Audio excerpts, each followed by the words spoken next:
Danes o klimatskih spremembah, pa glede na to, da smo v Mariboru leta 2014, se bo tukaj zgodila univerzijada. Kakšno je vaše osebno mnenje o tem?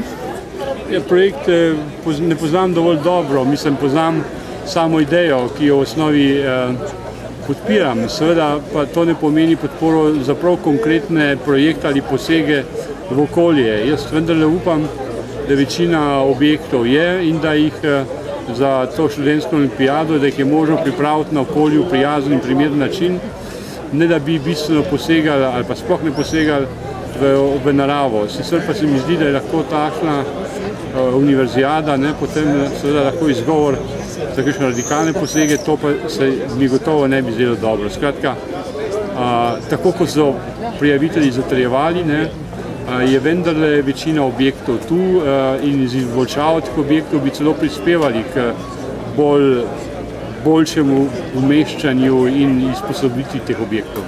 Zdaj, okoljevarstveniki razlagajo, da radikalni poseg se je že zgodil v Rušah za umestitev smukaške proge, zgodil se bo pa tudi za skakalnico, torej poseka gozda. Kaj vi o tem mislite? Je to radikalni poseg? Ni? To je definitivno radikalni poseg.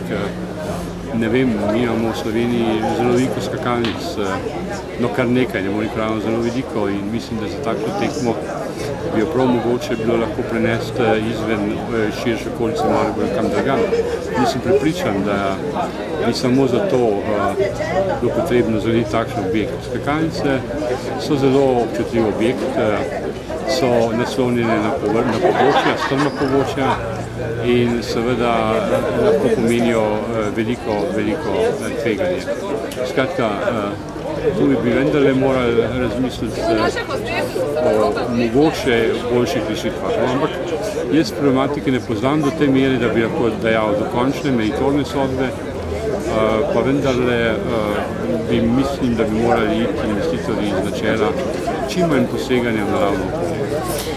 Zdaj, bili ste ravno tovrstni minister, skrbeli za okolje in prostor, zgodila pa bi se naj tudi asfaltirana cesta v relaciji Belvij-Areh in Rogla, pač v namen, da bo turistom lažje takrat.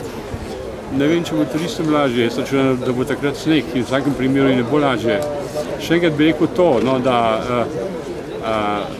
o konkretnih posegih ne bi želel soditi zdaj, ker imam premalo podatkov. Zato bi pa vendarle rekel, da je, ko sem omenil, da je v načelu potrebna velika stopnja previdnosti, in če bi seveda takšni posegi pomenili poslabšanje stanja v okolju in naravi, seveda bi s tem spodbili sicer premeniti cilj univerzijade. Kam pelje globalno segrevanje? Bo 2014 sneg? Meteorologi v Sloveniji že dolgo opozarjajo, da je načrtovanje naprav, smučarskih naprav pod višino 1500 metrov zelo tvegano in sporno. Za tako kratko obdobje do leta 2014 se ne da nič reči. Klimatske spremembe so globalne, te so v časovnem obdobju zelo raztegnjene, čeprav se hitro dogajajo.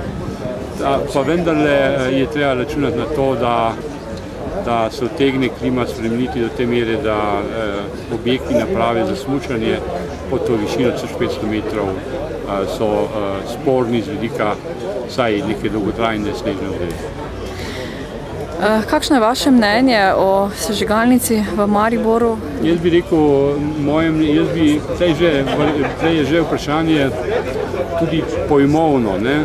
Če reče sežigalnica, boste takoj dobili negativni učinek. Če pa rečete termična obdelava odpadkov ali ostanka odpadkov, potem seveda je fraza bolj blaga, bolj neutralna.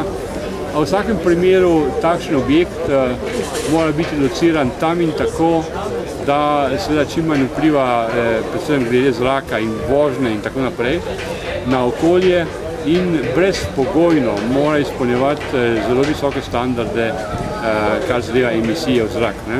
Pridobiti mora tako imenovano dovoljenje integralno okoljsko dovoljenje po neki direktivi o nadzoru in preprečevanju polucije, zelo strogo dovoljenje, in če bi takšno dovoljenje imelo, seveda je takšen objekt okoljsko primeren. Pa vendarle je vprašanje natančno, kje je lokacija. Gotovo takšne lokacije ne bi dal v bližino ali pa v preveliko bližino v naselji. Predvsem pa je treba vedeti, da če na področju odpadkov ne storimo nič in termična obdelava določenega segmenta odpadkov je tudi možnost in tudi predpisana, bomo seveda se soočili s tem, da ne bomo imeli nikakršnih objektov, zato pa seveda velike zdravstvene in okoljske probleme z nepredelanimi odpadki. Je mogoča alternativa 100% v reciklaži? Ne, žal ne. Zelo veseli bi bili, če bi to bilo, danes to še ni mogoče, bo pa čedalje bolj mogoče. Danes so cela vrsta produktov, ki so še danes na trgu in jih uporabljamo, se je pač takšne narave, da reciklaža ni možna, ali pa je možna z nekaj reciklažami, potem pa se material obrabi do te mere, da ga je treba narediti za inertnega, se pravi, ali tako ali drugače obdelati in odložiti na deponije.